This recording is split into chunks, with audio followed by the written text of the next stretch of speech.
Sí, buenas tardes. Entonces vamos a empezar por ahí. Vamos a presentar las personas que estamos hoy aquí en el panel. En primer lugar me acompaña la doctora en Ciencias Sociales, Ailín Torres Santana, profesora, investigadora y feminista sobre todo. También está con nosotros Eloy Viera Cañive, que es jurista y parte del equipo de trabajo del Toque, y el doctor en Ciencias Jurídicas, Julio Antonio Fernández Estrada, profesor y colaborador nuestro también del Toque. Entonces, para comenzar el debate y darle la palabra a los invitados, solo algunos pequeños comentarios. Tenemos aproximadamente una hora de debate y queremos que el mayor escenario y las preguntas más importantes las tenga el público, por tanto haremos una primera ronda de conversaciones aquí en el panel y luego pasaremos directamente al público para que pregunte lo que entienda a los especialistas, que pueda hacerlo de manera general o específicamente a aquellas personas que quieran que les responda. Entonces, ya estamos a pocos días de la votación del nuevo texto constitucional y en estos meses de debate, digamos que los principales comentarios, los principales análisis han estado en torno a dos cuestiones fundamentales. Lo primero ha sido el proceso, cómo se ha desarrollado la reforma constitucional, que incluye desde la comisión redactora, los debates en la Asamblea, el resultado de la consulta popular, y por otro lado están los contenidos del propio texto constitucional y en él, bueno, aquellos elementos que cambian, que se modifican, que se añaden a un nuevo texto, siempre partiendo de que hoy hay una constitución vigente y hemos pasado ya por tres textos, la constitución de 1976 todavía vigente, un primer texto de proyecto constitucional y ahora un segundo texto que será el que se llevará a votación este 24 de febrero y que bueno, son también partes de lo que se compara en el especial. Todo ello nos lleva a definir una posición en torno a la votación que sucederá el 24 de febrero en torno a las dos posibles opciones, votar sí o votar no. Entonces la pregunta para este panel sería: ¿qué es lo más importante a tener en cuenta para ejercer el 24 de febrero un voto responsable? A juicio, por supuesto, de cada uno de los panelistas. ¿Empiezas tú? Ailín dijo que no. Bueno, yo voy a empezar porque donde hay muchos doctores empiezan los pescaditos chiquitos. Yo más que nada, todo el mundo dice que uno piensa muchas veces cómo se forma, ¿no? Y yo no soy muy fanático al positivismo, pero yo no creo que haya nada más positivista que un operador diario del derecho. Yo fui 7 años operador diario de derecho y mis preocupaciones son muy positivistas de manera general con relación al texto. Inicialmente yo creo que yo parto de una idea con relación al texto y es que el texto hay que mirarlo a profundidad. Yo acostumbro a decirle a las personas con las que he conversado recientemente con relación a la Constitución, porque ya le han nombrado Constitución, yo sigo diciendo que es un proyecto de Constitución, porque la Constitución vigente dice que hasta que no se refrende, o sea, hasta que no se apruebe en un referéndum, no se convierte en Constitución, por tanto es un proyecto, sin embargo, todo el mundo habla de la Constitución. Para mí hay que mirarlo más que nada como un texto que realmente amplía el catálogo de derechos con relación a la Constitución de 1976, que más que un instrumento jurídico formal, era un instrumento político, para decirlo de alguna manera, con muchas declaraciones de principios políticos y que ahondaba sobremanera en derechos culturales y sociales. Y este texto pretende convertirse en un texto algo más formal. Cuando digo formal, para traducirlo desde el lenguaje del derecho, es un texto que pueda ser de aplicación. Un texto que yo pueda llegar a un tribunal y decirle a un juez: yo creo que la Constitución me ampara en este derecho, porque lo dice la Constitución. Y yo creo que este texto da pasos de avance con relación a ese asunto. Sin embargo, yo hago un llamado de atención con relación al voto. El tema de la mención de derechos en el texto no necesariamente implica, desde mi punto de vista, un reconocimiento. Si usted no confiere un derecho con la garantía de su cumplimiento, yo creo que no hay por qué decir que la Constitución reconoce un derecho que no permite materializarse. Y en ese sentido yo hago un llamado de atención, sobre todo a pesar del aumento del catálogo de derechos, también a las constantes remisiones tanto en el proyecto como en el texto.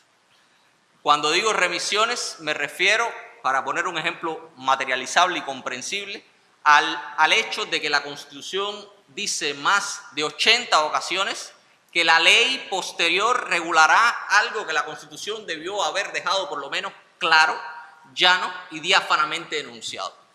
Yo no estoy negando las necesidades de normas complementarias. Yo soy una persona que trabajó toda su vida en un bufete colectivo y que trabajó con normas procesales, porque sin las normas procesales que ilustren cómo materializar esos derechos, pues evidentemente no se puede interactuar en un tribunal, no se puede interactuar ante una autoridad determinada. Yo evidentemente entiendo la necesidad de normas complementarias, pero también entiendo la necesidad de que la Constitución no sea, como se ha dicho en reiteradas ocasiones, una Constitución, una ley de mínimos. La Constitución es una ley de mínimos y de máximos. La Constitución tiene que dejar claras cosas, porque de lo contrario es como mi mamá que nos decía, los niños tienen los derechos que a los padres les dé la gana. El mismo tema de decir, pongo un ejemplo muy sencillo, la libertad de movimiento, que dice que todas las personas tienen derecho a entrar y salir domiciliarse del país, a excepción de las limitaciones que la ley establezca. Bueno, yo puedo salir, es mejor que me diga, no puedes entrar, no puedes salir si la ley no te dice que puedes entrar y puedes salir. Y evidentemente aquí yo hago otro llamado de atención, que Julito lo ha dicho muchas veces, y es el hecho de que esta es una Constitución que ha venido, sin dudas, mientras más leo el texto, más cuenta me doy de eso, a llenar espacios de inconstitucionalidad, acomodarlos a un orden constitucional. Y es una Constitución que pudo haber subido de tono perfectamente un grupo de cosas que muchísimos juristas saben que no están bien. Y yo pongo un ejemplo sencillo porque tiene que ver con la garantía. El proyecto dio un paso de avance con relación a todos los ordenamientos jurídicos cubanos al decir claramente, expresamente, que todas las decisiones de la administración que afectaran derechos ciudadanos podían ser recurridas a los tribunales. Eso es una garantía clara de la protección de derechos. Porque de lo contrario, lo que sucede en Cuba hoy es que en muchos casos yo tengo que pedirle perdón a la misma persona que me da la galleta. Yo tengo que litigar con la misma administración que me impone una sanción determinada. El proyecto dejó claro que todas esas decisiones podían llegar a los tribunales. Hoy la Constitución, este proyecto de Constitución que se va a someter al referéndum, dio un paso atrás. Otro elemento que le llama la atención. Dio un paso atrás después de la consulta. Y yo dudo mucho que la gente después de la consulta haya dicho, yo no quiero tener tantas garantías para mis derechos. Como estamos bien, a mí no me den más, denme menos. Que es lo que yo creo en alguna medida que ha hecho este texto constitucional, al menos con las garantías judiciales de derecho. Había un texto, un artículo que se dedicaba a esas garantías judiciales del proyecto y hoy hay dos artículos. Uno que utiliza una remisión para indefinir y para mantener un grupo de cosas especiales y es el hecho de que dice que todas las personas tienen garantía de recurrir a tienen el mecanismo para exigir indemnizaciones, reclamaciones, de la manera en que la ley lo establezca. Y es evidente que ahí tiene que haber sucedido algo con relación muy probablemente a esas reuniones y comisiones especiales que se hicieron muy probablemente en los cuerpos armados del país, porque es muy contradictorio, por ejemplo, para las autoridades del Ministerio del Interior que limitan y regulan a las personas la salida del país, que una decisión como esa que afecte un derecho ciudadano se pueda llevar a un tribunal. Hoy lo que han dejado es la posibilidad de que esas decisiones que limitan derechos humanos reconocidos además por la Constitución, si se quiere, no tengan que llegar a los tribunales, que son primero los órganos especializados en administrar justicia y segundo, órganos imparciales. De lo contrario, seguimos orinando contra el ventilador. Usted me da y yo le pido perdón porque usted me dio. Eso es un tema que yo creo que hay que tener en cuenta. Y el otro tema con relación a las garantías judiciales es el hecho de la famosa introducción del amparo constitucional. A mí no me queda muy claro que eso que ellos hayan regulado, quizás Julito y Guanche tengan alguna idea diferente desde el punto de vista procesal con relación al asunto. A mí no me queda muy claro que eso que ellos han regulado en la Constitución sea un proceso de amparo constitucional.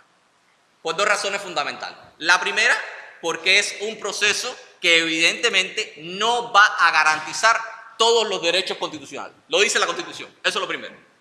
Dice, las personas que vean vulnerados sus derechos constitucionales podrán acudir a los tribunales para hacer la reclamación de esa vulneración. Y de pronto dice, párrafo aparte, la ley posterior determinará cuáles derechos son los que quedarán amparados por esta garantía.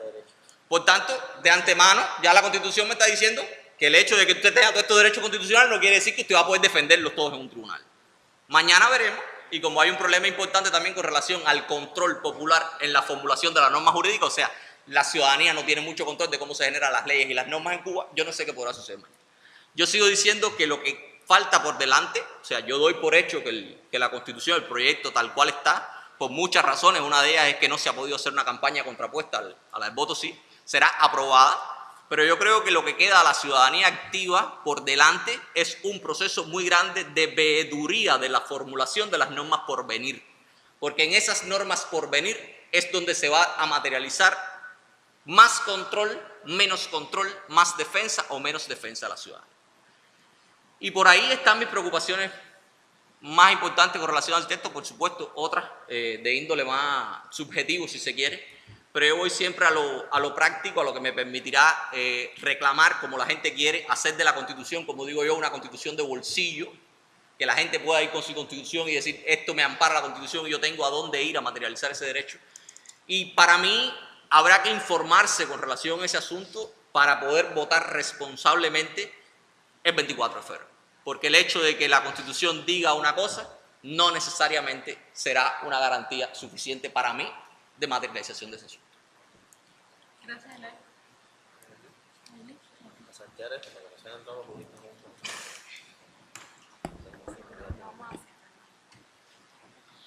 Bueno, buenas tardes. ¿Sí se escucha bien así, no? ¿Se escucha? Sí, pero nos han dicho muchas veces que no nos acerquemos. Que explota. Ya, bueno, buenas tardes. Agradecer muchísimo al Toque, por supuesto, y por la invitación, a ustedes por estar aquí. Y la invitación que se nos ha hecho, bueno, en 5 minutos voy a hablar poquísimo, lo que voy a hacer es más sembrar algunas semillitas para que podamos conversar después sobre temas que en mi opinión no se han discutido lo suficiente, ni en el proceso de consulta, ni están sobre la mesa como elementos importantes al momento de intentar ejercer un voto informado, y solo les voy a hacer algunos comentarios desde un enfoque muy específico y no tan general quizás sobre los contenidos que más se han debatido sobre el proyecto de Constitución. En esta tarde se nos ha invitado a mirar, bueno, y Eloy lo acaba de decir, se nos ha invitado a mirar el proyecto de Constitución o la Constitución que se va a votar el día 24 a profundidad. Y eso es lo que he intentado hacer, mirar la profundidad con un interés muy particular, que es mirar cómo el proyecto de Constitución afecta o qué dice en términos de derechos de mujeres, en términos de derechos de población LGTBI y en términos de relaciones de género, de órdenes de género en Cuba. Eso supone al menos dos análisis distintos. Uno tiene que ver con asuntos, con derechos, con artículos, con contenidos constitucionales que específicamente atañen a las mujeres y a la población LGTBI, y tiene que ver, por otro lado, con contenidos, derechos y asuntos que convocan a pensar la sociedad en general, pero que tienen una repercusión específica para los órdenes de género en Cuba, ¿no? Cuando uno hace ese examen, se da cuenta de que hay temas, en mi opinión, completamente relevantes, más allá del famoso artículo 68 y del matrimonio igualitario, completamente legítimo, relevante, sobre el cual hablaré, pero que hay otros asuntos que también nos competen, que creo que es imprescindible atender, y es a eso a los que les invito también a pensar, porque cuando se observa con cuidado y con detenimiento el proyecto constitucional, salen, o sea, es muy visible, salen mucho a la luz, ¿no? Lo que voy a hacer es una lista rápida, un decálogo incompleto sobre algunos de esos asuntos y que les invito a pensar para discutir dentro de un ratico. El primero es en qué sentidos, por qué y cómo temas como la licencia de maternidad salen de la constitución, de la nueva constitución que se va a votar el día 24. O sea, la licencia de maternidad, podemos decir que la mención a la licencia de maternidad se fue abolida. En la Constitución aún vigente se refrenda el derecho de las mujeres a la licencia de maternidad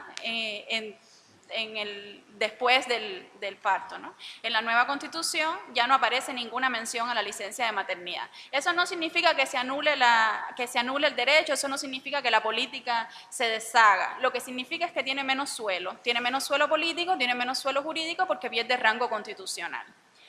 Pensemos entonces qué significa en términos de derechos que la licencia de maternidad ya no esté en la Constitución y qué significa en un contexto en el cual los sectores de la economía también se diversifican y en la cual se está produciendo un debate súper importante sobre cómo asegurar derechos para las mujeres y para los trabajadores y trabajadoras en general en el sector privado, ¿ya?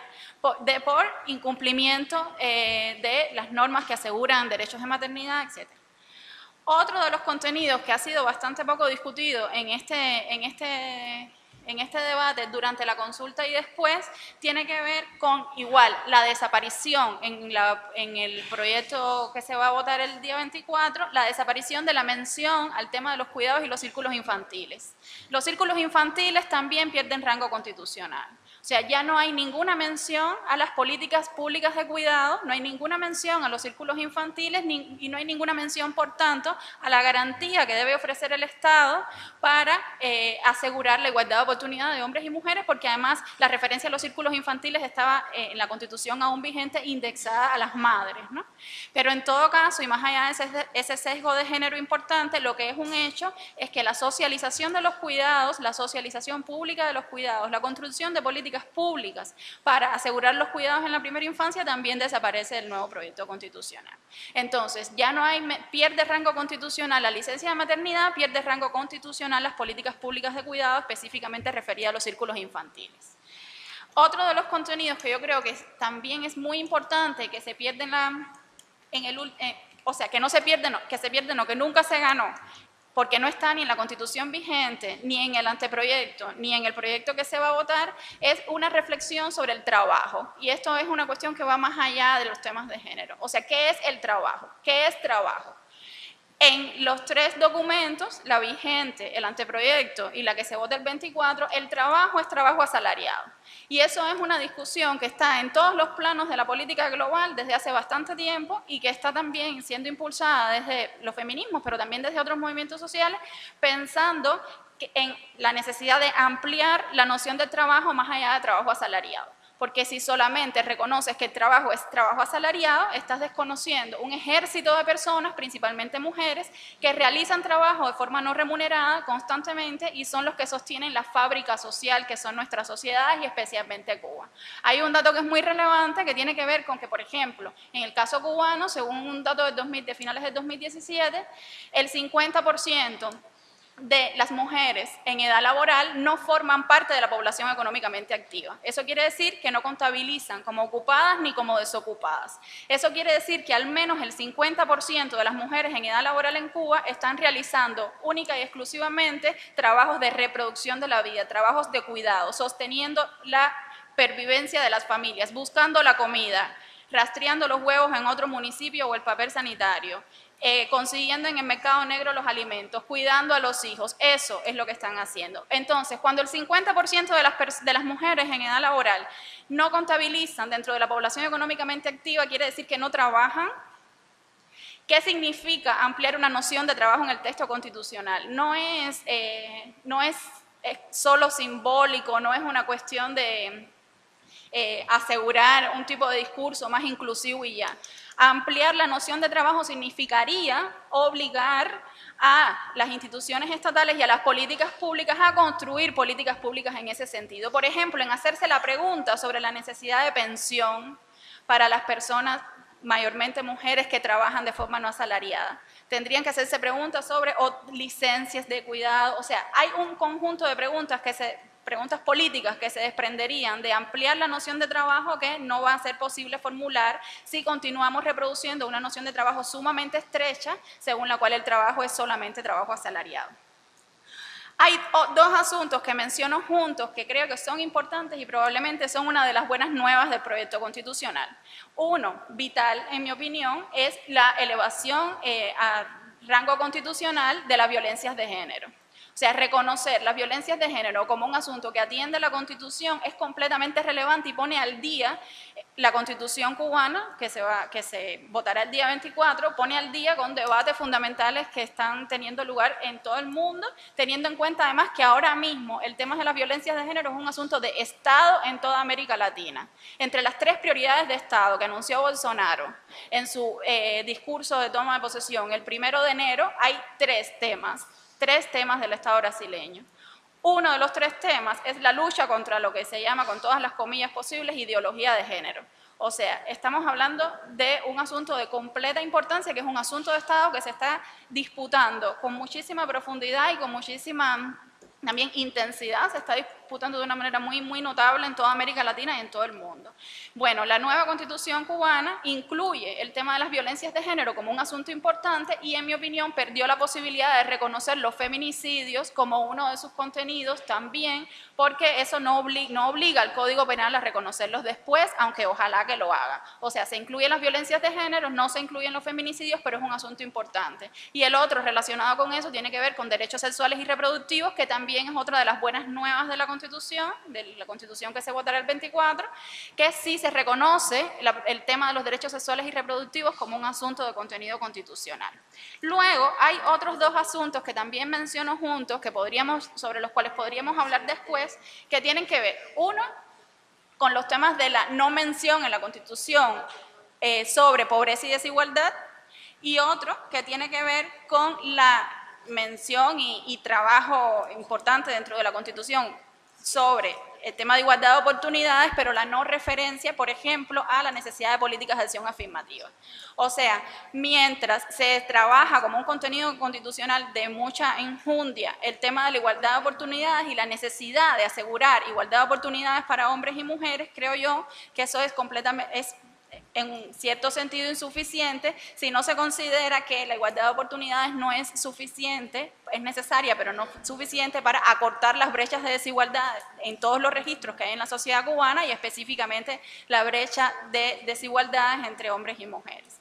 Si no se considera que son necesarias políticas de acción afirmativas que corrijan la exclusión ya existente, pues creo que eso limita de forma importante la posibilidad real de que esa igualdad de oportunidades se realice. Y relacionado con ello, el tema de la no mención de la pobreza y la desigualdad como un asunto de interés constitucional. Si tenemos en cuenta que en Cuba, como en todo el mundo, la pobreza está feminizada y la mayoría de las personas pobres son mujeres, y la mayoría de las personas pobres, la pobreza también está racializada, o sea, no tenemos en cuenta la necesidad de agendar políticas públicas que lo piensen desde ahí, ¿no? Y por último, el asunto llevado y traído del ex artículo 68, el tema del matrimonio igualitario, que creo que es súper importante. Bueno, ya se ha hecho suficiente análisis sobre qué implica la nueva redacción, cuáles son las pérdidas de la nueva redacción, pero lo que yo creo es que la solución ofrecida al tema del matrimonio igualitario comunica 3 asuntos. En primer lugar, asegura una moratoria a la definición del tema, eso ya lo sabemos. En segundo lugar, la solución ofrecida responde positivamente a la pregunta de si es deseable plebiscitar un derecho, o sea, esa es una pregunta que se hace todo el tiempo, en el campo de la política, es los derechos deben llevarse a plebiscito, los derechos deben plebiscitarse. Bueno, la solución ofrecida al debate sobre el artículo 68 responde positivamente a esa pregunta. Y en tercer lugar, condiciona el derecho al referendo del Código de Familia, o sea que tendrá hasta 2 años para realizarse. O sea, condiciona un derecho a un referendo, lo cual me parece que es importante a la hora de decidir efectivamente sobre qué va a pasar al respecto. Y relacionado con el mismo artículo del matrimonio igualitario, yo creo que hay que tener en cuenta algo sobre lo cual se ha hablado menos, que es que el texto constitucional final eliminó de ese artículo la referencia a la cuestión de la tenencia de descendencia como un contenido del matrimonio. Eso fue algo que se discutió en la Asamblea, que Mariela Castro lo propuso, que se vetó por el ala más conservadora, digamos, dentro de la Asamblea, pero que de todas maneras aparece en el texto final. O sea, se desplaza la posibilidad de matrimonio igualitario a la discusión sobre el Código de Familia posterior, pero se elimina del artículo la referencia a la tenencia de hijos, la referencia a la tenencia de descendencia como contenido de definición de matrimonio. Yo creo que eso se ha analizado bastante poco. Y finalmente el lenguaje de la Constitución, ¿no? Que es otro asunto que deberíamos tener en cuenta, que es un lenguaje bastante lejos de lo que debería ser un lenguaje inclusivo, que eso no es menor, que es completamente relevante y que está también bastante demostrado en qué sentidos y cómo es posible producir lenguajes inclusivos sin que necesariamente cargue en términos lingüísticos el texto constitucional, y hay experiencias suficientes para ello. Entonces, estos son, creo yo, algunos de los temas que han sido menos trabajados en el análisis tanto del anteproyecto como del proyecto final, que yo creo sobre lo que podríamos conversar, y que yo creo también que deberían ser, algunos de ellos al menos deberían ser bastante centrales a la hora de ejercer un voto informado, ¿no? Entonces, gracias.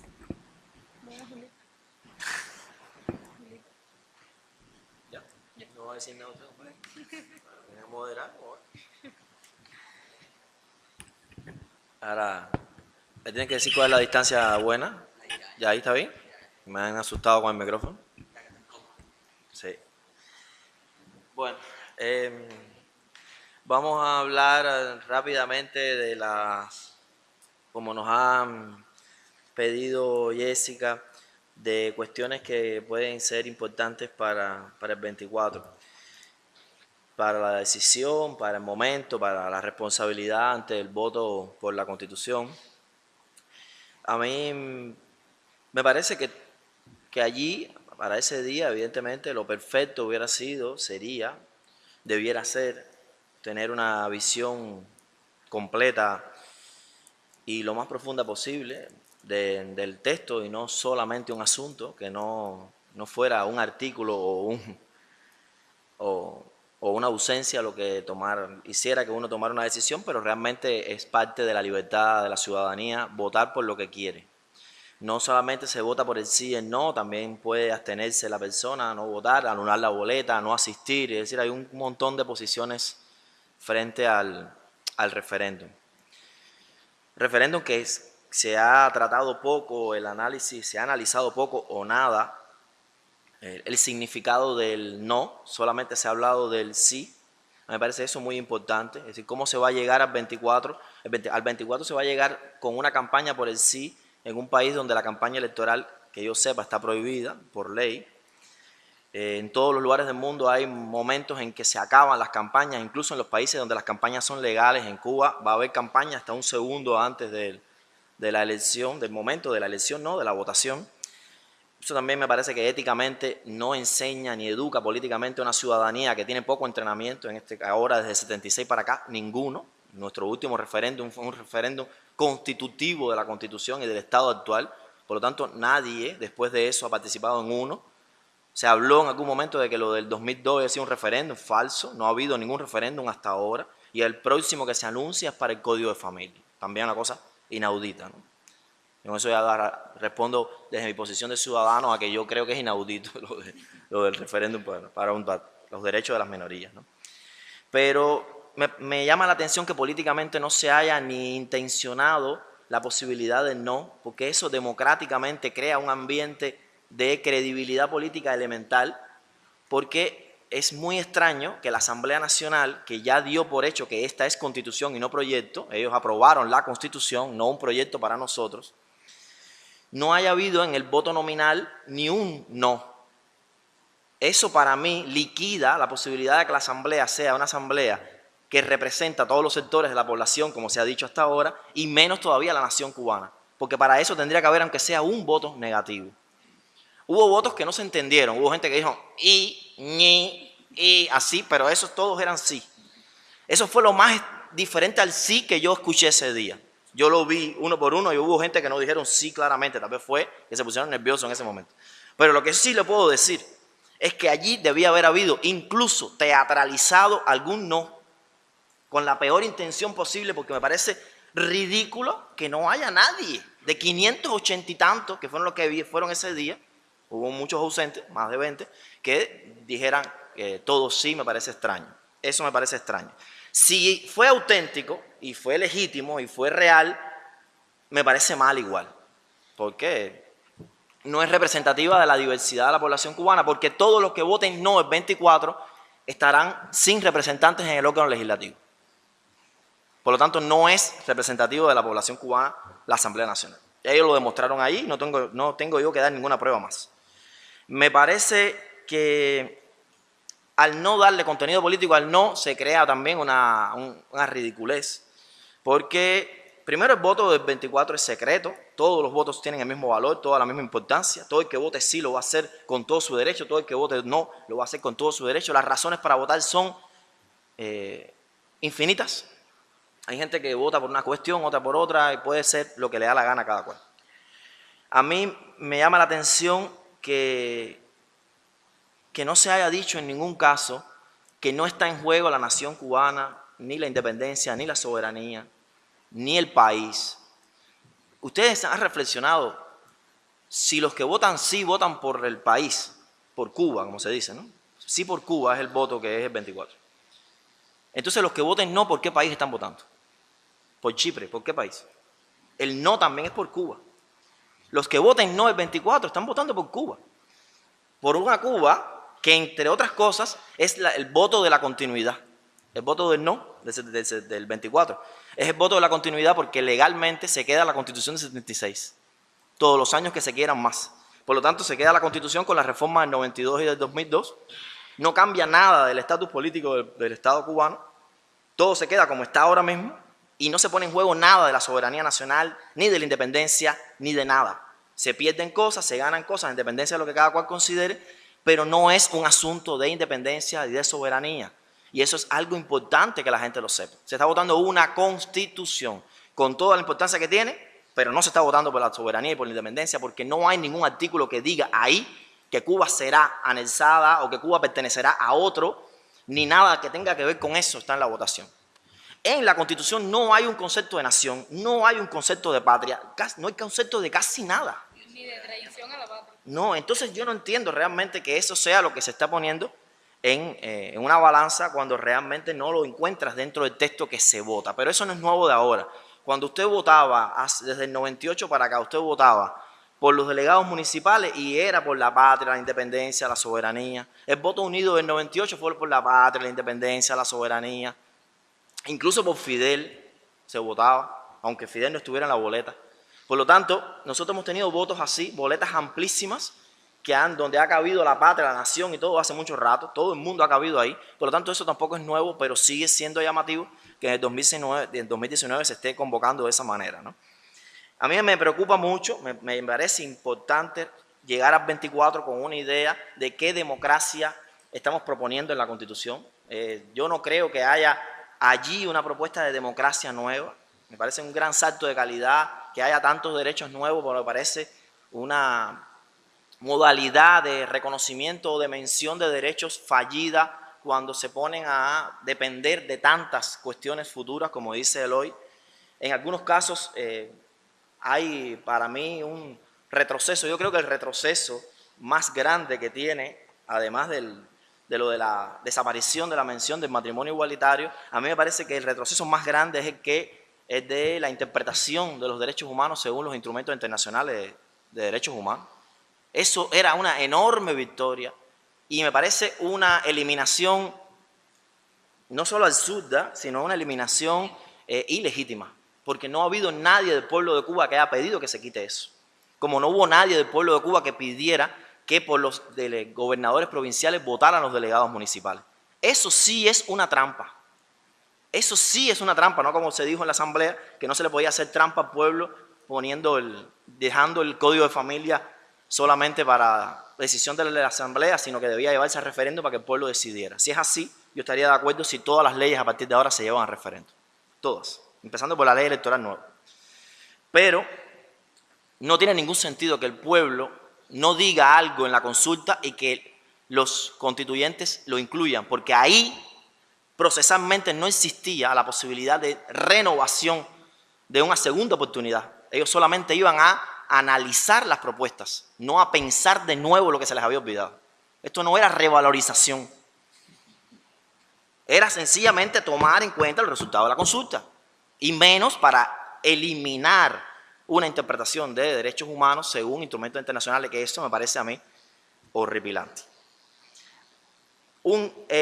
Algo que a mí me llama la atención, me sigue llamando la atención y que ahora el Tornado ha puesto encima de la mesa, así, como un enorme remolino, y que me parece ahora más todavía catastrófico que no aparezca la sociedad civil en esa constitución. La sociedad civil que está haciendo todo lo que está haciendo ahora frente al Tornado, esa que está dando lecciones diariamente para aquí, para allá, algunas veces bien, algunas veces mal, pero todos los días está enseñándole al Estado a hacer política, como cualquier otra sociedad civil del mundo, que está presente en temas hace 30, 40 años que el Estado cubano desconoce, que ha puesto sobre la mesa asuntos que el Estado cubano ha tenido que ir a capacitar a sus funcionarios con ONG en los últimos 30 años. Hay una agenda gigantesca de temas cruciales de Cuba que solo toca y atiende a la sociedad civil cubana. La sociedad civil cubana está ausente de la Constitución. Y a mí me parece muy injusto que en el 2019 tengamos una Constitución sin sociedad civil. Me parece muy injusto. Como también no está la administración pública, las políticas públicas. Yo creo que hay que aprenderse bien qué tipo de Estado vamos a tener para llegar ahí al 24 a votar. Porque el Estado que está en la Constitución es el que hace que sean viables o reales esos derechos que preocupan a Eloy. Como ese Gargarella, el famoso importante constitucionalista argentino, la sala de máquinas de la Constitución define qué tipo de Constitución tú tienes. Tú puedes tener una Constitución de avanzada, llena de enormes conquistas en derechos, y después la sala de máquinas de la Constitución los convierte en agua y sal. Y usted tiene que tener entonces un Estado coherente, y no un Estado enrevesado y lleno de maraña. Hay mucha maraña, mucha hojarasca allí que me parece que puede crear problemas concretos en la política. Y bueno, sí me parece que es muy bueno, a mí me convoca mucho y me da mucha esperanza la forma que está propuesto el futuro del municipio en Cuba. Ojalá por ahí hubiera un camino. No puede haber democracia para mí sin municipio y sin empoderamiento municipal. Es ahí donde verdaderamente nace y se debe conquistar la democracia y después todo lo demás. Nosotros tenemos un reto que es cambiar esa cosa de abajo y el arriba en política. Nosotros seguimos diciendo que nosotros somos abajo y que arriba son ellos. Y yo creo que aquí hay que cambiar esto y empezar a decir nosotros estamos arriba y en todas partes, y la cúpula política solamente será cúpula cuando nosotros lo consideremos, ¿no? Pero me parece que toda esa conceptualización, todas esas definiciones son parte del lenguaje también ya conquistado de empoderamiento de un tipo de política, ¿no? Entonces, bueno, lo dejo ahí. Esas son las cosas que a mí me parece que deben estar resueltas cuando uno va a votar, pero repito, esto es, cada persona debe decidir qué es lo que la mueve a tomar una decisión ese día. Nada es ilegítimo para tomar esa decisión. Cada ser humano y cada ciudadano, que esto es lo importante, los ciudadanos y las ciudadanas del 24 de febrero, ojalá la mayoría de la gente fuera a votar. Y lo que sí me parece que deberían leerse la Constitución antes de votar. Fíjense que estoy diciendo leerse, porque yo sí creo que hay mucha gente que todavía no la ha leído. Alguna gente no va a haber tenido tiempo, otros sencillamente no le ha interesado, pero hay que leerla y tomar una decisión. Gracias. Bueno, gracias a los tres panelistas. Yo quisiera resaltar dos ideas generales que ellos han mencionado, los tres, y tiene que ver en primer lugar con los resultados del debate. O sea, la manera en que llegamos a este último proyecto que va a votación es bastante imprecisa. O sea, de las 4.000 propuestas tipo que dijo la comisión que se habían clasificado, Hoy todavía no se sabe exactamente cuáles son esas propuestas y por tanto los para atrás y para adelante en torno al resultado de este segundo proyecto, tampoco se sabe cuáles son los resortes que movieron determinadas decisiones, tanto para incluir como para quitar determinados contenidos. Evidentemente no fue una cuestión cuantitativa, pero el elemento cualitativo no está muy claro detrás de qué se está jugando para tomar esas decisiones y son algunos elementos que ya ellos han mencionado. Y lo segundo tiene que ver con que el acto constitucional, o sea, y aprobar la Constitución es un parteaguas en la vida política de la nación cubana. Y en realidad el momento es un momento definitorio que sobre todo pone sobre la mesa la Cuba que viene, ¿no? Como quizás rescatando un poco el título del especial. Ahora mismo hay un grupo de elementos que ya sea porque la Constitución no se compromete con ellos y deja en manos de leyes posteriores y ahora mismo no se sabe qué va a pasar, la ley electoral, todas las garantías a los derechos, un grupo de temas que no se sabe qué va a pasar con ellos y por otro lado hay omisiones y hay saltos sobre determinados temas que no se tuvieron en cuenta. Entonces, en ese debate, el voto del 24 de febrero tiene que tener en cuenta, bueno, esa balanza para cada uno de nosotros, ciudadanos que vamos a ir a las urnas, qué pesa más, ¿no? Y hacerlo, como dice Julito, leyendo el producto este que nosotros ponemos a disposición del público intenta también ayudar y contribuir a informar ese voto y facilitar una lectura, un texto que no es precisamente sencillo para la ciudadanía en general. Entonces, yo me callo y les pido a quien desee hacerle una pregunta a los panelistas, bueno, que se ponga de pie, diga su nombre y rápidamente haga la pregunta. Haremos una primera ronda de varias preguntas y entonces después damos la palabra. Sí, por aquí y después usted.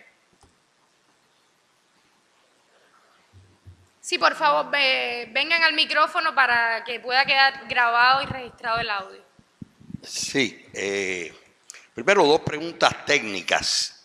El otro día me preguntaron, ¿qué tipo de mayoría tiene que haber para que se apruebe la Constitución? ¿Mayoría simple o de 2/3? No he visto nada que lo diga, lo especifique. Se está partiendo la base. Yo parto de la base que es mayoría simple. También tengo el convencimiento que no va a haber problema, que se va a aprobar. Y la otra cosa es que el término que usa el acuerdo de la Asamblea es ratificar. Yo quisiera preguntarle a los juristas qué significa ratificar. Quiere decir, Julito o no sé quién decía que si no se aprueba está vigente la del 76, pero si tú lo que estás ratificando, no sé, es decir, quisiera una conversación sobre eso. Y ahora voy a hacer un par de comentarios. Coincido con este problema de la propaganda. Pero bueno, primero yo creo que hay que empezar por decir algo que me parece muy interesante. Desde el punto de vista político, esta es la primera vez que los ciudadanos tienen la posibilidad de marcar una casilla donde marcan su descontento por cualquier razón. ¿Por qué? Porque cuando se votaba antes por el voto unido, tú no tenías opción, era o el voto unido o votaba por uno de los tres, pero si tú no estabas de acuerdo con nada de eso, no tenías opción, tenías que o entregar la boleta en blanco o hacer una raya ahí o poner viva Cuba, con lo cual estabas anulando la boleta o no ir a votar. Pero ahora sí se puede ir a votar y sí se puede poner no. Por cualquier razón, yo coincido con Julio que las razones pueden ser infinitas. En una de las reuniones que yo estuve, hubo una compañera economista que se negó rotundamente a que la palabra mercado apareciera en la Constitución. Yo creo que el mercado, bueno, evidentemente es una posición anticapitalista extrema, por decirlo de alguna manera. Bueno, yo creo que puede haber gente perfectamente en este país que piense que toda esa referencia al mercado y a la propiedad es un retroceso al capitalismo y que por tanto votan que no. ¿Y qué son ellos? ¿Contrarrevolucionarios? ¿Qué son ellos? ¿Antipatriotas? No sé. Y aquí voy a la segunda reflexión, que es la que me ha causado inclusive cierto debate. Yo argumenté en las redes sociales que a mí me gustaría ver la neutralidad, sobre todo de los órganos del Estado. Sí, yo creo que el partido, los CDR, los sindicatos pueden hacer propaganda por el sí. Pero además, a mí me gustaría ver quién hace la propaganda. Es decir, como se hace en otros países, ¿quién paga la propaganda? ¿Quién es el que me está combinando a mí a votar que sí en un modelo? Yo decía en algún momento que cuando yo empecé en el partido, yo pasé un curso porque era conferencista y entonces había una división. Esto viene de la práctica soviética. Estaban los agiprop, es agitación y propaganda, que eso apelan a las emociones y a los sentimientos. Y están los conferencistas, que son los que apelan al razonamiento. Yo creía que no se debía votar por agiprop. Se debe votar por razonamiento. Y utilicé el término de voto de calidad. Yo creo que habría interés, debería ser lógico, que en las autoridades, en los liderazgos políticos, se hiciera una insistencia al voto de calidad. ¿Qué se ha hecho? Yo quiero decir, porque tampoco tengo la idea de que todo es imperfecto. Yo creo que el proceso ha tenido sus luces y sus sombras. Ha sido muy bueno. Por ejemplo, el debate popular, yo creo que se establecieron reglas del debate que se parecen mucho a un modelo deliberativo de democracia. Pero ahora en esta parte, bueno, como sabemos, uno de los problemas que no sabemos es, ¿realmente tanta gente se opone al matrimonio igualitario? ¿Realmente una mayoría de los ciudadanos cubanos se oponen al voto igualitario? No lo sabemos. Porque de la forma en que se organizó el proceso, no daba oportunidad a eso. Y así, me refiero también al voto directo, a una serie de temas controversiales, a las cláusulas pétreas, la del partido y la del socialismo irreversible, con la cual uno puede tener un sinnúmero de problemas. Yo tenía muchos problemas con la fórmula del artículo 5º, inclusive con haberle dicho quinto, con ponerlo en el quinto lugar, con ponerlo por arriba del artículo que hablaba de la soberanía popular, y así lo propuse en mi asamblea. Se ha modificado, se han tenido en cuenta algunas cosas por aquel planteamiento totalmente infeliz de que el partido estaba por arriba de la Constitución, etcétera, etcétera, cosa que me parece una barbaridad, pero que al final no queda resuelto. Es decir, al final ese tema no queda resuelto. Es decir, hay muchas razones por las cuales, como decía Julio, es imposible que 7 millones de personas estemos de acuerdo con los 220 y pico de artículos de la Constitución. Va a haber algunos que no nos gustan y bueno, puede haber muchísimas razones por las cuales votar que no. Ahora, hay que buscar el voto de calidad. ¿Voto de calidad cuál es? El voto bien pensado, el voto en que tú haces un análisis que al final puedes terminar diciendo, no, el imperialismo nos está atacando y yo tengo que ratificar la Constitución. Bien, ese es un razonamiento válido, pero no es el que debe primar. El que debe primar es que cada cual tome su... Y además la otra cosa muy importante, me he negado rotundamente a decir cómo voy a votar. Ese es el derecho, el secreto al voto, es algo que hay que proteger. No solo por mí, sino por los demás. Y creo que yo puedo decir que me inclino a votar por una cosa, que es lo que se hace en la mayor parte de las encuestas, porque además los que hacen encuestas, que es uno de los defectos que tiene el sistema político cubano, no se hacen encuestas, y si se hacen encuestas, no se conoce. Entonces, uno no sabe realmente qué terreno está pisando.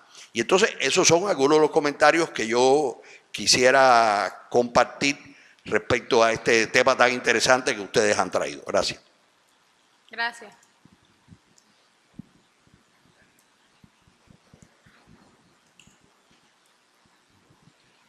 Enrique López Oliva, he sido periodista y profesor de la Universidad de Historia de las Religiones y secretario de CEILA Cuba, una organización no gubernamental. Mira, a mí me preocupa mucho, me pareció muy buena la intervención del panel, por supuesto, y sobre todo la parte del papel de la mujer. Bien. Yo creo que aquí tenemos que ver que esto se da en un contexto muy específico. Yo soy de los que creo que los contextos son clave en todo momento político. Vivimos un contexto muy especial y muy condicionado por una serie de factores, entre ellos el cambio generacional, pero también serios problemas de carácter económico y serios problemas de carácter político. Todavía la Escuela de Ciencias Políticas de la universidad sigue cerrada. Se dice que están estudiando, que la van a abrir. Vamos a ver qué orientación va a tener. Bien, quería apuntar ese elemento. Otro elemento es el problema de los medios y la limitación de los medios. Hablamos de libertad de expresión, pero está bastante restringida. Yo acabo de asistir a un evento en el Juan Marinero en que la prensa no pudo asistir. Yo estaba como académico y había una periodista cubana que estaba como académica, pero la prensa no la dejaron entrar. Aquí hay un montón de actividades en que la prensa no puede entrar. Estoy hablando de la prensa extranjera. Bien, eso sería un elemento a tener en cuenta. El problema también de la formación política. ¿Cuántos miembros de la Asamblea del Poder Popular que todo lo apoyan por unanimidad, que inclusive se ponen nerviosos cuando la televisión los enfoca, se atreven a expresar libremente su criterio? Yo me preguntaría por qué todos votan por unanimidad. Nadie expresa ningún criterio divergente. Bien, parece un sistema religioso, parece un sistema clerical. Todo viene de arriba y hay que, eso decía un personaje, que no voy a mencionar porque ahora lo eliminaron, que decía que él hacía lo que le mandaban de arriba, que él no escuchaba las críticas de los que trabajaban con él. Entonces estamos a una situación muy especial, económica y de cambio generacional, y con unos medios que te insisten que tienes que votar sí de todas maneras, como si fuera la persona, como si fuéramos el pueblo cubano un robot, que tiene que hacer lo que te mandan de arriba. Yo creo que es hora que el pueblo cubano pueda pensar por sí mismo y pueda decidir por sí mismo. Hasta ahí.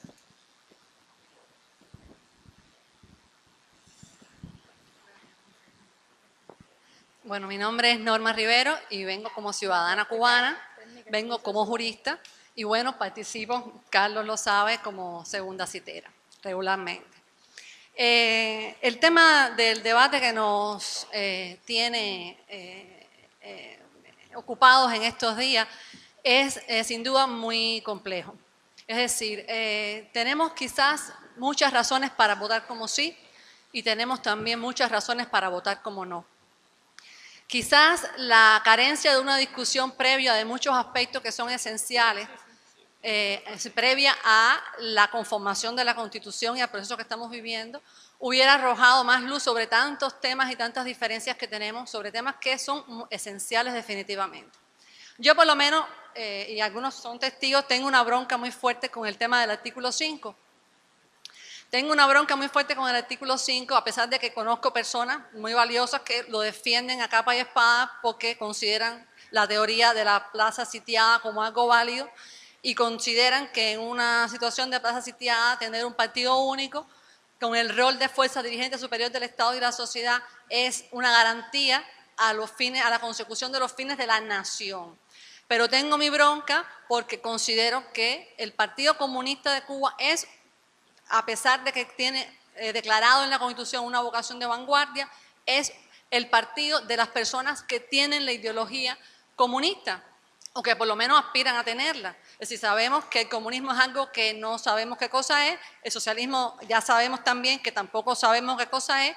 Yo considero las socialdemocracias europeas socialistas, otros piensan que el único socialismo existente es el de China, Vietnam y Corea, otros dicen que el socialismo real de Europa del Este no fue socialismo jamás y que no se sabe y que ni siquiera a nosotros nos ha servido el socialismo que dice que estamos construyendo. Entonces, esto es un tema que realmente es muy pantanoso.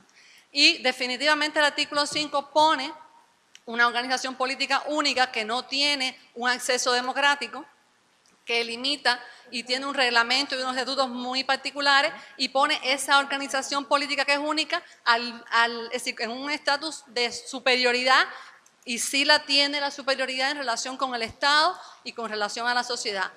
Nada más que entender este proceso que estamos viviendo, que es un proceso que salió de un acuerdo del partido, se da uno cuenta de cuán importante es ese rol dirigente. Es decir, el partido fue el que acordó modificar la Constitución, lo llevó a la Asamblea lo votó y a partir de ahí es que empieza un proceso que definitivamente nos incumbe a todos. Entonces, bueno, yo puedo tener criterios a favor del pluripartidismo o del unipartidismo, lo que sí entiendo que en última instancia los que defienden el unipartidismo tendrían que entender que ese partido no puede ser solo de un tipo de cubanos o de cubanos que piensen de una única forma. Tiene que ser un partido donde estén representados todas las diferencias ideológicas que existen en la realidad cubana en la misma proporción como lo quiso Martí. Hay unas anotaciones de Martí que decía la representación de las fuerzas de la sociedad en su justa proporción, que los que son minoría seguirán siendo minoría y los que son mayoría pues tendrán una fuerza superior. En última instancia, vamos a abstraernos del rol dirigente del Partido Comunista. En la Asamblea Nacional sabemos que el 90% está constituido por militantes del partido. Militantes del partido que por reglamento del partido obedecen a una disciplina militante, ¿verdad? Entonces, bueno, es complicado que la Asamblea Nacional esté constituida mayoritariamente por militantes comunistas que al final tienen que seguir la línea del partido. Entonces, ¿cuál sería una solución? Que las comisiones de candidatura de la vigente ley electoral no siguieran escogiendo los candidatos para que después las personas voten por esos y no por otros, y entonces que realmente podamos nominar directamente a los diputados de la Asamblea Nacional en función de la representación de las fuerzas que se están desarrollando, porque sí hay fuerzas desarrolladas en la sociedad cubana.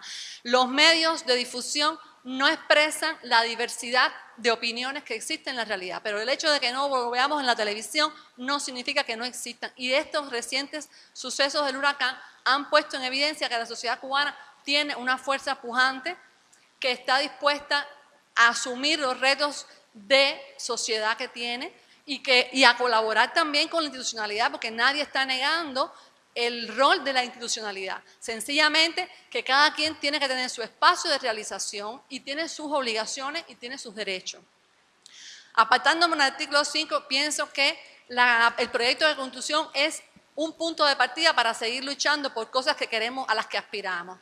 Yo creo que la ley electoral vamos a tener que discutirla mucho, vamos a tener que debatirla mucho, porque la ley electoral es básica para todos los cambios que vendrán después. Porque si todos los cambios que vendrán después, y que efectivamente coincido con Julito de que son muchas las remisiones a la ley posterior, que no necesariamente es ley, pueden ser normas de menor rango, pueden ser decretos leyes, pueden ser decretos, pueden ser resoluciones, no está claro todavía. Pero si en última instancia vamos a ir a un proceso de legislación posterior, tenemos que tener una ley electoral que permita escoger los diputados que después en Asamblea Nacional van a votar esas leyes que en definitiva son las que van a garantizar nuestros derechos ciudadanos y el funcionamiento de la sociedad.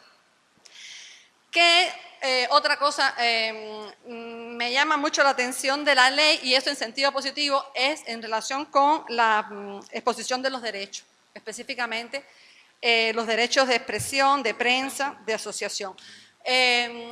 Tengo es decir, el sabor de la Constitución de 76 es muy estalinista. La Constitución de 76 fue una Constitución que se dictó en una coyuntura política muy especial. La vida la superó 1000 veces, teníamos 1000 cosas que iban en contra de la Constitución, obviamente, se siguieron haciendo. Es decir, el hecho de que haya una Constitución y que, bueno, que haya una voluntad de que haya garantías no significa que eventualmente no puedan haber situaciones de inconstitucionalidad. Pero, sin embargo, y a pesar del artículo 4 que habla de patria socialista, cosa con la cual tengo tremenda bronca, porque la patria es la patria, no es socialista. Es decir, era patria cuando en la época de la colonia, fue patria cuando en la época de la... Es decir, pero bueno, en fin, en concreto, el derecho específicamente, los derechos de expresión, de libre expresión, no se condicionan a los fines de la sociedad socialista, lo cual me parece interesante, porque en última instancia, personas que no persigan los fines del socialismo estarían también amparados en el derecho a la libre expresión. El derecho de prensa también me llama mucho la atención porque establece igualmente a los fines de la sociedad, bueno, por supuesto, se habla en el artículo 4 que es socialista, pero en última instancia cabría ahí un margen de discusión y habla de que los medios fundamentales de comunicación son los de propiedad socialista. Es decir, yo creo que es interesante que pueda haber medios no fundamentales. Claro, siempre vendría la discusión de qué se entiende por fundamental y qué no, y eso habría ríos de tinta en eso, pero en principio me parece interesante. Y en sentido general, igual los derechos de reunión, manifestación y asociación, que siempre es con fines lícitos, pero bueno, no precisa con fines socialistas. Bueno, eso que habría, yo soy muy optimista y me informa la buena fe, ¿no? Podría pecar de ingenua, pero yo siento que cabrían posibilidades de desarrollo de la sociedad civil en base a lo que está ahora reflejado. Que también está condicionado a lo que quieran lo que quiera definitivamente la autoridad política, porque al final es la autoridad política, es el partido el que sigue rigiendo los destinos. Y en última instancia, si ganara el no, estoy de acuerdo con Julio, de que lo único que, por lo menos en un primer periodo, lo único que se valdría sería la continuidad de una norma anterior hasta tanto se volviera a discutir. Puede haber iniciativa legislativa por parte de los ciudadanos, iniciativa presentada, pero bueno, lo que inmediatamente, es decir, la situación jurídica inmediata es que se mantiene la Constitución de 76 tal como venía regulando la sociedad. Muchas gracias. Bueno, tenemos 3 palabras pedidas y el tiempo, como siempre, ahí de dictador nos va diciendo que nos queda poco. Entonces les pido a las personas que van a hablar ahora que por favor sean breves, intenten ser lo más preciso posible. Entonces el muchacho de los espejuelos, el muchacho de aquí del pueblo de gris y después tú adelante. Buenas tardes, mi nombre es Eduardo, soy desarrollador. Yo creo que, bueno, vamos a llegar al 24 de febrero y vamos a tener aún cosas pendientes que son clave para el desarrollo del Estado. Nos va a seguir faltando una independencia real, no solamente funcional del Poder Judicial, con su Tribunal Constitucional más allá de todo eso, pero si no tenemos independencia del Poder Judicial, de nada sirve tener un Tribunal Constitucional. Va a seguir faltando un Ministerio Público porque la Fiscalía que tenemos ahora mismo tampoco es independiente, y una Fiscalía que no es independiente es apenas, no sé, una abogacía del Estado, es un departamento del Ministerio de Justicia, pero no es una Fiscalía, no es un Ministerio Público. Ni incluye Defensoría del Pueblo, nada de eso. Nos va a seguir sobrando, a mi opinión, un partido comunista que esté centralizado dentro de la Constitución, que tenga garantizado una hegemonía dentro de la Constitución, porque esto va a seguir usurpando las funciones del gobierno de la República, que es laico. Va a seguir sobrando, o al menos le van a seguir sobrando funciones al Consejo de Estado, tal y como vemos ahora, que va a seguir usurpando la soberanía de la Asamblea Nacional, que es el pueblo reunido en asamblea, valga la redundancia. Y respecto a esto que ustedes comentaron, yo quería hacer ciertas anotaciones. En materia de género, yo creo que la no inclusión del aborto, del derecho al aborto, aunque yo sé que es polémico, aunque yo sé que a lo mejor puede ser peliagudo en algunas cosas, creo que es importante, y el hecho de que digamos se sigue incluyendo el voto indirecto, la elección indirecta del presidente y no se incluye algo como el derecho al aborto, que es algo primordial, revela un compromiso del bloque hegemónico de poder más con la propia conservación de la hegemonía que con las políticas progresistas que esperamos que impulsen. Respecto a la campaña del sí, definitivamente eso se ha ido de las manos. No creo que sea ilegal precisamente, creo que es ilegal hacer campaña por candidatos, pero no veo que en la ley electoral diga que sea ilegal hacer campaña por el referéndum, ni sí ni no. Sigue siendo antiético, sobre todo cuando veo que el comentarista deportivo entre inning e inning me dice, bueno, 3 carreras y ahora voten sí, aquello a mí me pareció grotesco. Y respecto a la ley electoral, creo que hay 2 detalles ahí. El primero es que esta ley políticamente está vencida, porque hace como 3 o 4 años nos dijeron que para estas elecciones la ley electoral iba a cambiar. No sé, a lo mejor es idea mía, ¿no? Pero yo tengo ese recuerdo que nos dijeron que para esta elección que íbamos, en la que salió elegido Díaz-Canel, o sea, que salió elegido esta legislatura, se iba a actualizar esta ley electoral y no se cambió. Ahora, hay un elemento que es el derecho de voto de los cubanos en el exterior. La Constitución garantiza el derecho al voto a todos los cubanos. No se refiere a estatus migratorio, a si son residentes o no. Garantiza, o al menos así lo explicita, ¿no? Garantiza el derecho a todos los ciudadanos cubanos que no tengan causa penal y todas esas... Pero no incluye para nada el estatus migratorio, la residencia como una condición para... Ya la ley electoral incumple esa condición y dice, en su artículo 164, que tienen derecho al voto los cubanos que tengan residencia en Cuba, donde quiera que se encuentren, incluso si están fuera de Cuba en el momento del referéndum. Pero ya ese artículo de alguna manera contraviene la Constitución. Pero, así todo, ahora mismo no tenemos nada desplegado para que se haga cumplir el artículo 164 de la ley electoral, que dice que todos los cubanos con residencia en Cuba que se encuentren en el exterior el 24 de febrero puedan votar. El MINRES, que es el que dice la ley electoral que se tiene que encargar de eso, no se ha pronunciado al respecto. Bruno no se ha pronunciado al respecto. No me queda claro qué es lo que va a pasar ahí. Una última cosa, y es la municipalización de la política. Yo creo que sí que es clave este giro hacia poner al municipio más en el centro de la gestión, pero habría que repensar lo que es un municipio, lo que consideramos un municipio. ¿Es centrado en un municipio? ¿Es la LIS un municipio? Un municipio debe ser una unidad que pueda ser autónoma en sí, que pueda gestionar su transporte público, que pueda gestionar su recolección de basura. Tenemos que repensar eso, o sea, volver a ver qué consideramos municipios en el país para poder realmente municipalizar los servicios. Muchas gracias. Gracias.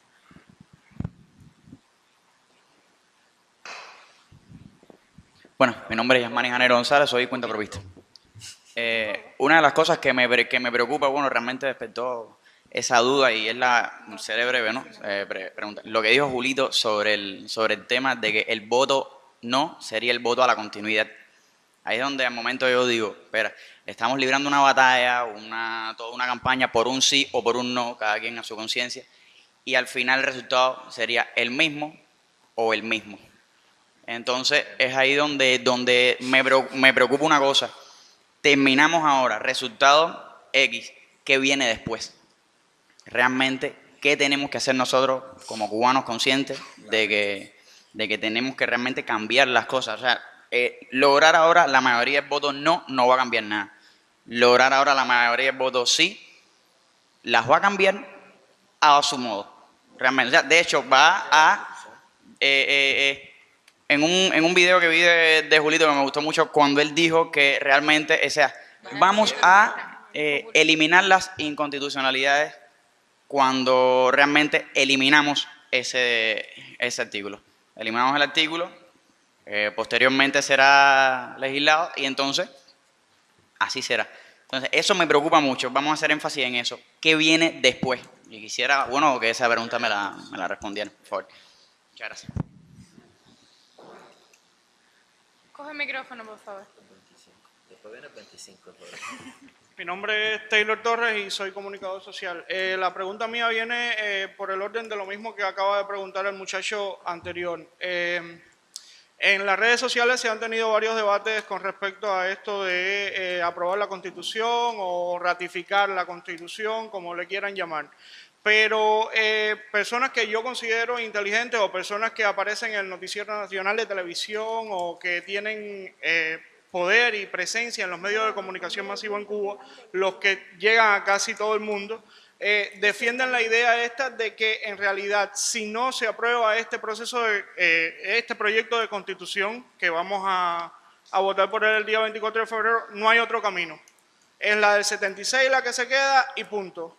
Amenazan, o yo lo siento hasta como una amenaza, de que no hay otro camino a recorrer. O sea, no apruebas esta y no vas a tener la posibilidad de que se pueda hacer una constituyente o que se pueda hacer algo por el estilo en un futuro o trabajar en base a hacer eso. O sea, tienes que aprobar esta para que pueda suceder algo o que pueda cambiar algo en el país. Si ganara el no, Alzugaray ahorita mencionaba de que posiblemente sea sin problema que se apruebe se ratifique esta Constitución, pero si no se ratificara, ¿qué significa esto?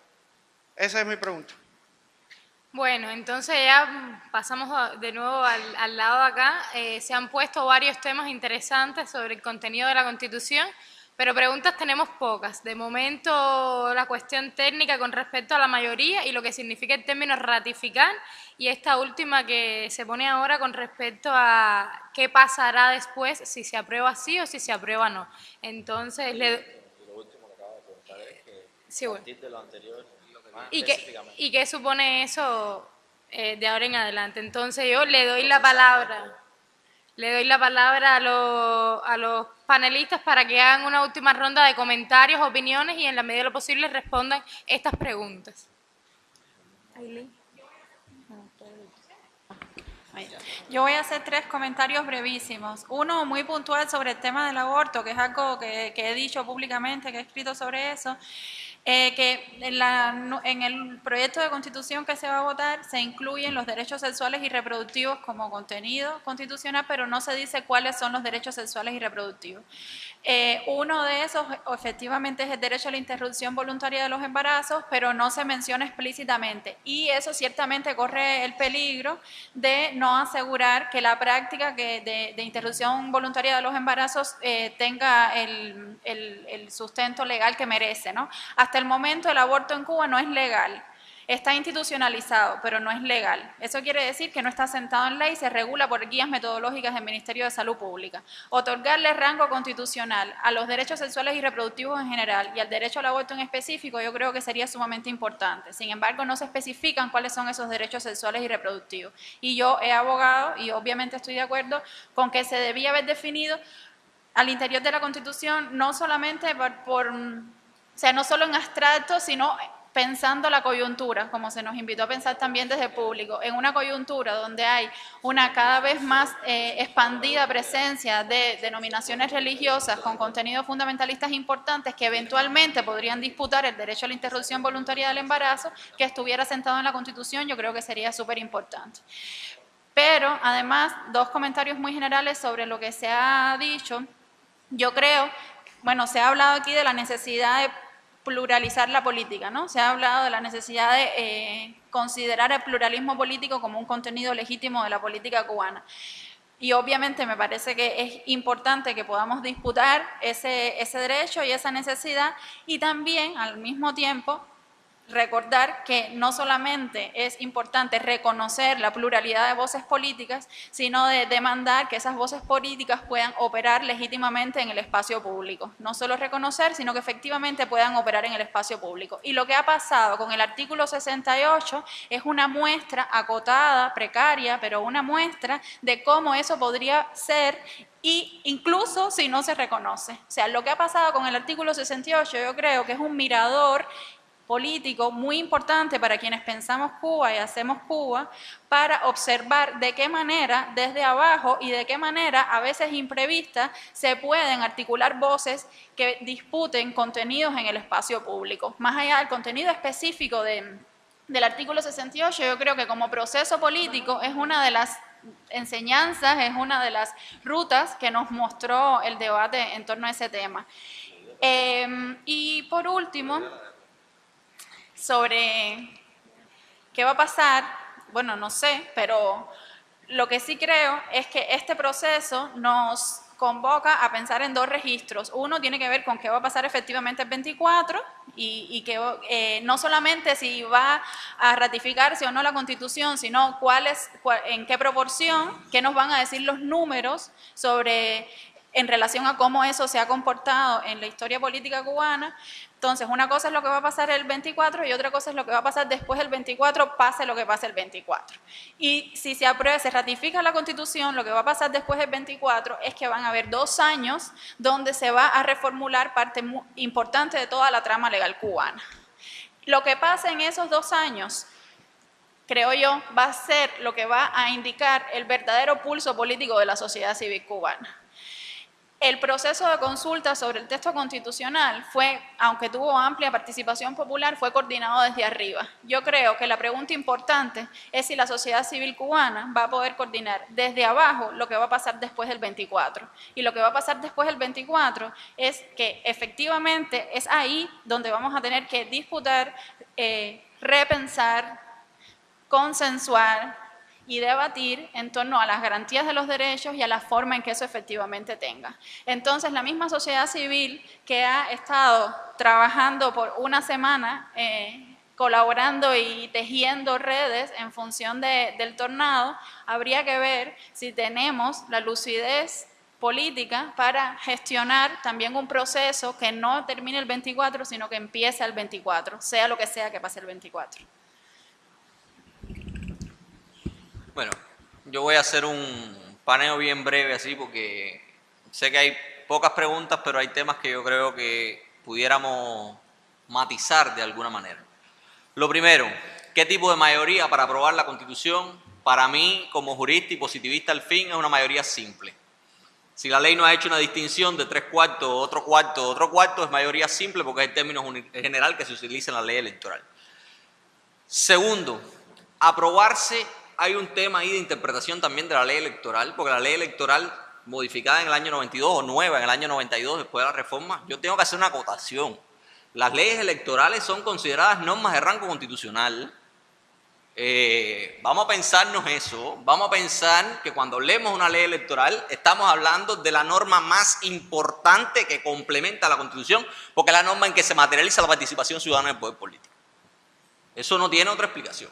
Por tanto, analizar la ley electoral como si fuera un queque, a mí me parece una soberana ridiculez, pero seguiremos manejando la ley electoral como si un queque, porque, mi querido hermano, amigo Eduardo, en Cuba no hay quien defina qué cosa es ilegal o qué cosa es legal en materia electoral.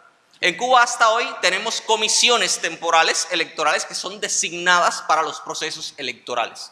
Y la ley electoral dice que la comisión electoral es la encargada de regular en materia de elecciones, pero que va a regular la comisión electoral.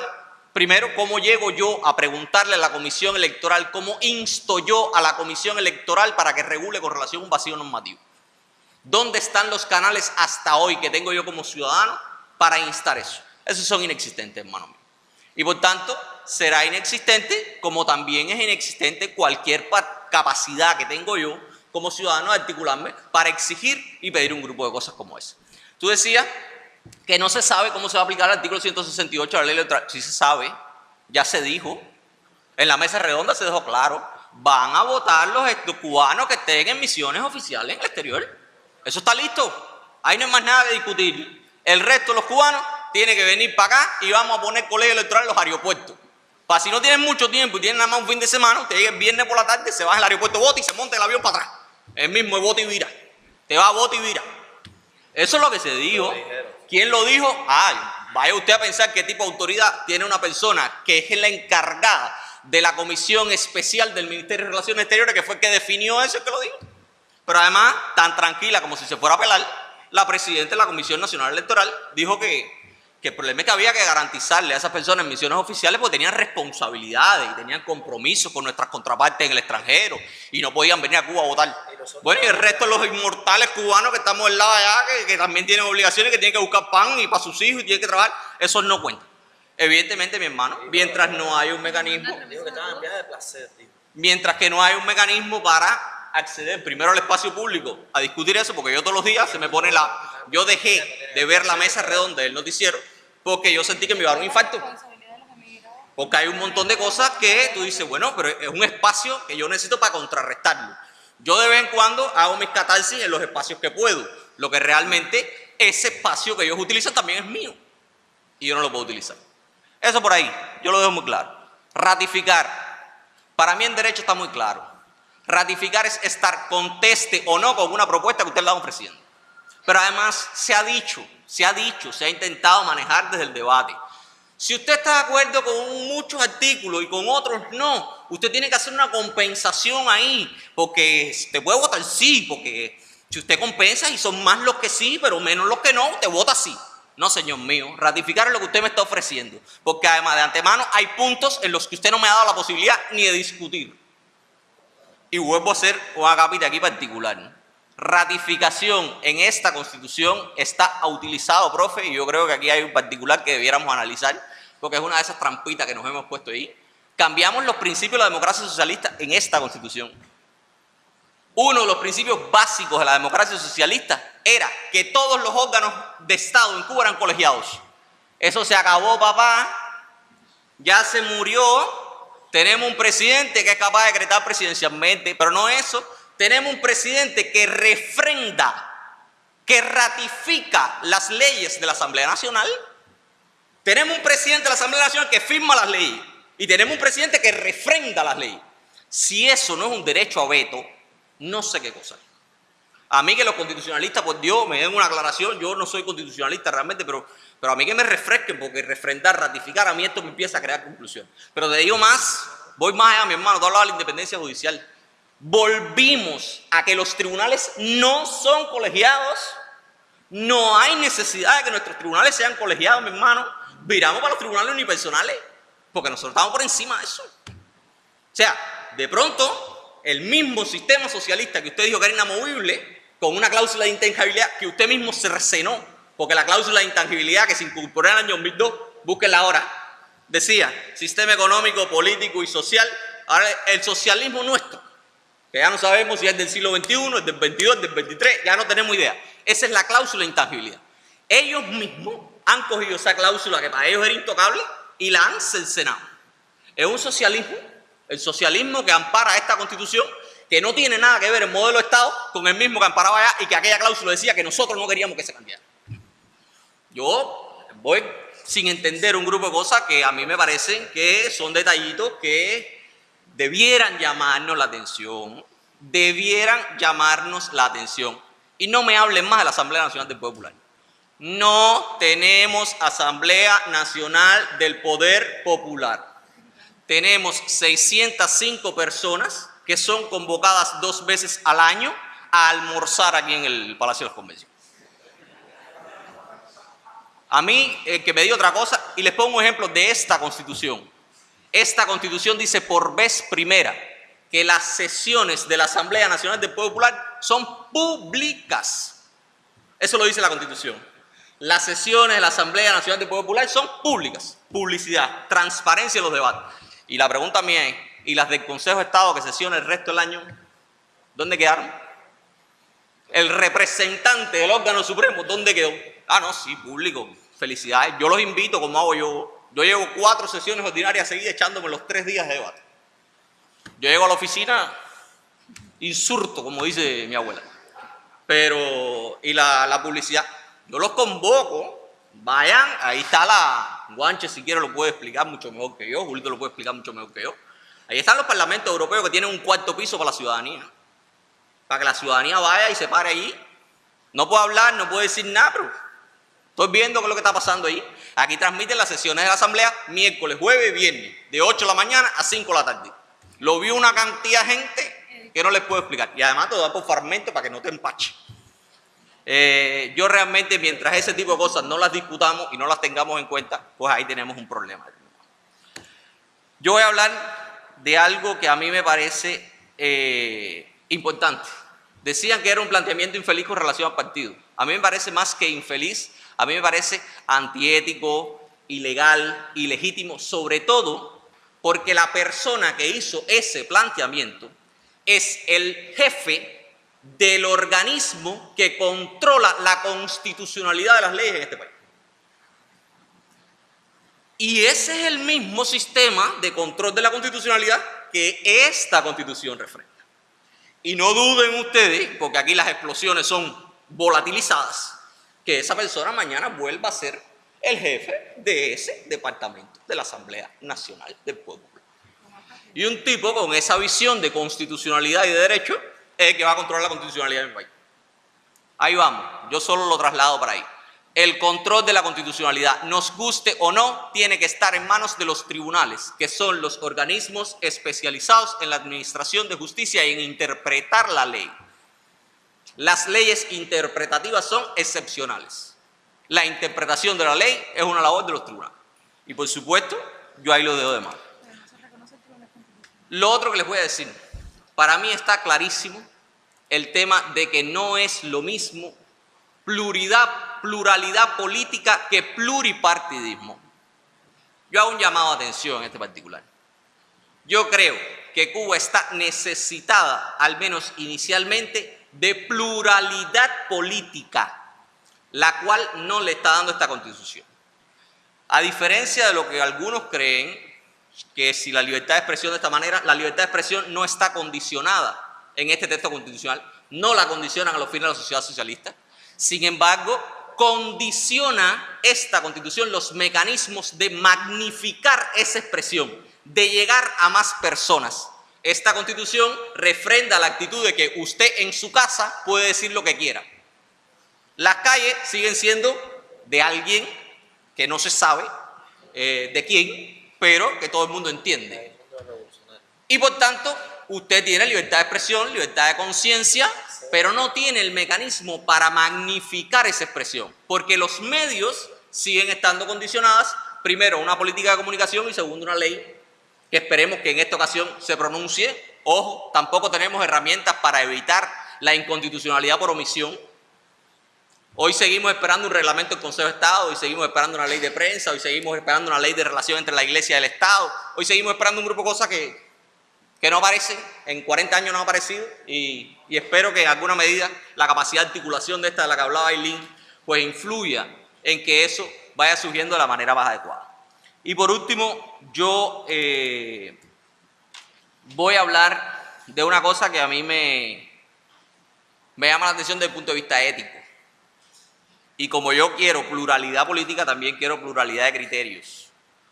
Hay un conflicto importante en la Carta Magna y en las exigencias, por ejemplo, de el derecho al aborto constitucionalizado, el derecho a atacar o entender los derechos reproductivos como un derecho a, pongámoslo como ustedes quieran. La Constitución reconoce el derecho a la vida y eso establece una preconcepción para mucha gente.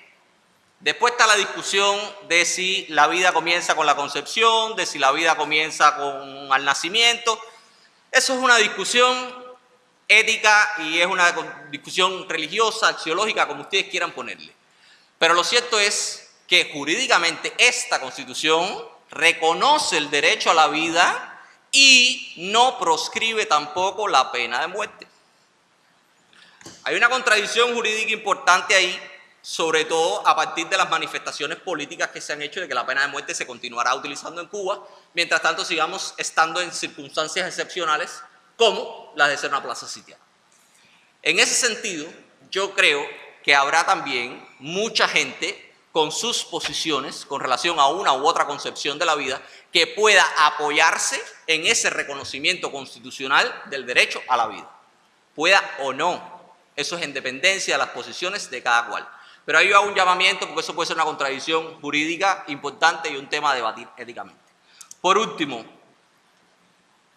para mí, división política y municipio, como que no, quizás Guanche pueda dar una panorámica más acabada del asunto.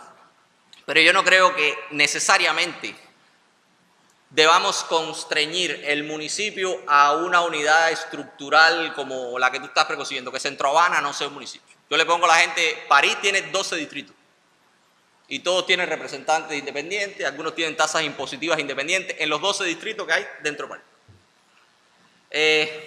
Eso habría que discutirlo, pero yo pienso que amarrar la municipalidad a eso pues impediría a un grupo de derechos como la asociación municipal, otro grupo de cosas que no creo que haya que discutir. Y para terminar, ¿qué viene después?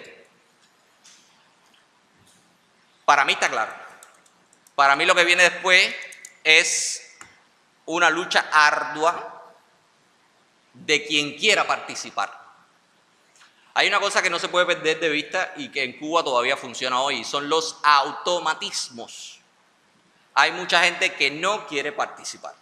Lo que vendrá después, para mí está muy claro, es este modelo de Estado que nos han ofrecido y la lucha de manera alternativa, porque no se podrá utilizar el orden constitucional para luchar por una opción diferente, porque la propia cláusula de intangibilidad te lo impide. O sea, la cláusula de intangibilidad no permite que posiciones diferentes a la búsqueda del socialismo como un medio de vida para la nación cubana emerjan. Por tanto, no puedes utilizar el orden constitucional, tienes que usar otra cosa. Y no estoy llamando a nada, solo estoy haciendo una alerta.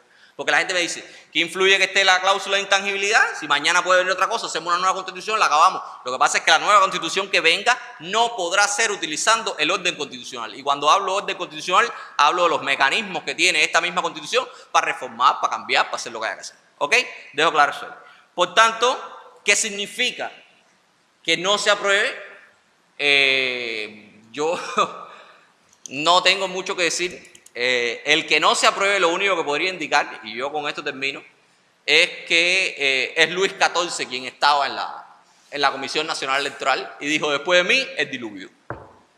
Yo, más que eso, no creo que tenga otro lema.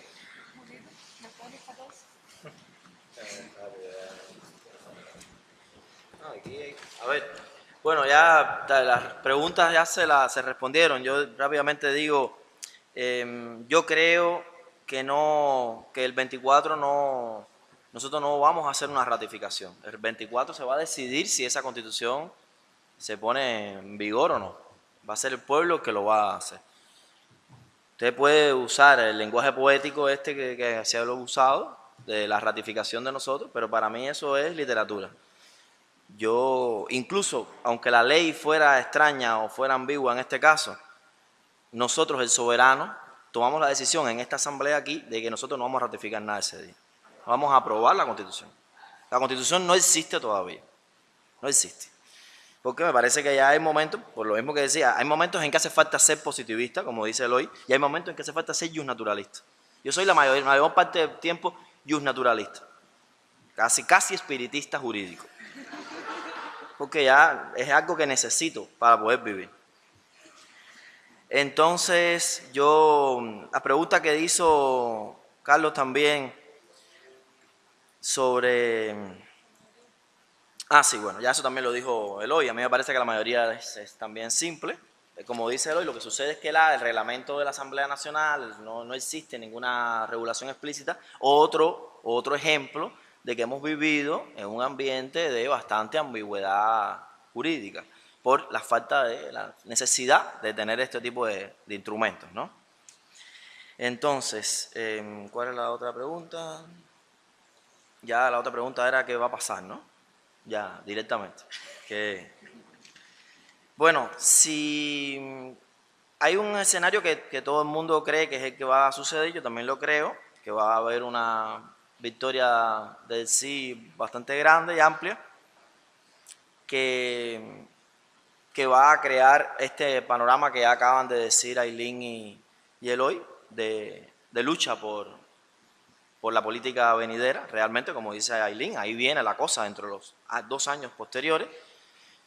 Me parece que ahí va a pasar lo mismo de siempre. Vamos a luchar ahí, nos vamos a obstinar. Como dijo Martí, estos son tiempos en que hay que fundirse, lo dijo Martí. Martí lo dijo, está ahí en el Copelia, lo dice afuera. Yo no sabía de dónde salía eso, pero lo dijo Martí. Nosotros nos vamos a fundir también, vamos a luchar y luchar. Está puesto ahí, me parece que está puesto a propósito. Lo pueden ver ahí. Hay que fundirse en él, en este tiempo, lo vamos a hacer. Vamos a seguir en ese. Si es el no, legalmente, ahí sí, desde el punto de vista técnico, nosotros continuamos con nuestra constitución porque no estamos discutiendo quedarnos en un estado de anomia, por lo tanto, vamos a tener una constitución, la constitución con la reforma del 92 y del 2002, vamos a seguir con lo mismo, los delegados municipales, los provinciales, no vamos a tener gobernadores, no vamos a tener intendentes, no vamos a votar por el presidente ni antes ni después, va a ser, muchas cosas van a mantenerse igual. Es verdad, también vamos a tener menos derechos, vamos a tener un matrimonio heterosexual para siempre, a no ser que nosotros luchemos porque esas cosas sucedan. A mí lo que sí me parece es que no está prohibido en ninguna parte, ni nada indica que no podamos crear un movimiento que en un año obliga a tener una nueva propuesta constitucional. Porque eso sería como creer que es el fin de la historia, que lo que se está votando aquí es realmente si la Tierra es redonda o si ya los elefantes se están cayendo y que el mundo que ya después del morro lo que hay es un abismo y todo lo que caiga ahí se va a perder. Nada de eso es así. La política va a seguir, la lucha va a seguir. Yo creo que a mí me parece que el escenario más esperable es un escenario donde las personas decentes vamos a seguir sin saber dónde ubicarnos en política, que vamos a tratar de luchar. Personas como yo, que creo que somos un ejército bastante grande en Cuba, que queremos el socialismo democrático, que queremos el socialismo participativo, que nos gusta el socialismo republicano, que queremos pluralismo político, incluso si llegara a haber pluripartidismo no nos vamos a asustar, que creemos que en una elección plural hasta Díaz-Canel podría ganar, que evidentemente va a ganar más fácilmente si el otro candidato es Díaz-Canel también. Pero si es pluralismo político, yo creo que Díaz-Canel podría ganarle a muchos candidatos que ahora la gente se imagina que pueden ser fantasmas perversos, porque la gente en Cuba tiene cultura política, tiene alguna sensibilidad, algunos creen que la continuidad es esa, por lo tanto son todos esos escenarios que asustan a los burócratas, pero que no asustan al pueblo de Cuba. El pueblo de Cuba no se asusta ni con los tornados. Lo sufrimos, pero no nos asustamos. Al otro día respondemos y el Estado empieza a responder como al quinto día. Y cuando responde rápido y lo hace bien, yo creo que también lo hace usando como espejo al mismo pueblo. Y aprende de la sociedad civil. Yo no estoy diciendo que nuestro Estado sea inoperante ni nada de eso, porque lo que la gente pensaba que la luz la iban a poner en un mes, la han puesto en una semana, y no se han robado las cosas que la gente está llevando. Es decir, tampoco es que es un Estado que está entrenado para muchas cosas, que sabe hacer muchas cosas bien, hay muchas cosas que no sabe hacer, hay muchos funcionarios que no tienen preparación para hacer las cosas bien, tenemos responsabilidad en eso todos, ellos y nosotros, porque nosotros hemos mantenido como soberanos esa institucionalidad, tenemos por lo menos la misma responsabilidad. Yo sí creo que el escenario más duro es tratar de tener una política que hacer que la política sea común y corriente, que la gente no les asuste con la política, que la gente entienda que nosotros también tenemos derechos, los que no estamos en ningún partido, los que nunca hemos estado en ninguna organización, los que no militamos en nada y los que nos enseñaron que ser comunista no era obligatoriamente tener un carnet, o incluso que después si dejaras de ser comunista no pasa nada mientras seas decente, digno y que te guste hacer el bien a la mayoría de las personas y luchar por los derechos y luchar por la inclusión y por la democracia. Cuando hablar de estas cosas no sea pecado, porque ahora están en la Constitución pero siguen siendo pecado muchas de ellas, y cuando no sean tabúes y todo eso será mucho mejor. Pero todavía estamos en un ambiente donde los que luchamos por el socialismo diferente al que se habla en las organizaciones políticas reconocidas, estatales, políticas y sociales reconocidas, que están en la Constitución, que salen por televisión, seguimos siendo bichos raros. Tenemos que escribir en medios de prensa alternativos, gente que te invita, que son jóvenes, que no le tienen miedo a nada. Por lo tanto, yo creo que va a ser duro todavía lo que queda por delante, porque no hay una cultura de derechos humanos en Cuba, no hay una cultura de participación, no hay una cultura de que estas cosas son normales. Me da mucha esperanza que el pueblo no espere por nada y resuelva sus problemas cuando viene algo tan fuerte como un tornado que nadie podía imaginar, pero hace falta hacer eso mismo también en política, porque hay un tornado que hace rato pasó por arriba de nosotros, que ha hecho que la gente sea pobre, que haya desigualdad, que haya problemas que nunca hemos resuelto, ninguna revolución en Cuba, otros que la revolución resolvió y después por el camino se hicieron peores que antes esos problemas. Y yo creo que el pueblo de Cuba, solamente el pueblo de Cuba, debería resolverlos. Y por lo tanto, la opción aquí no es que venga otra gente a decirnos qué hacer, pero nosotros tenemos que creer en nosotros mismos. Y me parece que el reto más grande va a ser cómo ser decente y digno aquí en el futuro, sin que te estigmaticen, sin que te eliminen, sin que te pongan en la otra orilla cuando tú estás en esta orilla, igual que el compañero que te atiende. Muchas gracias.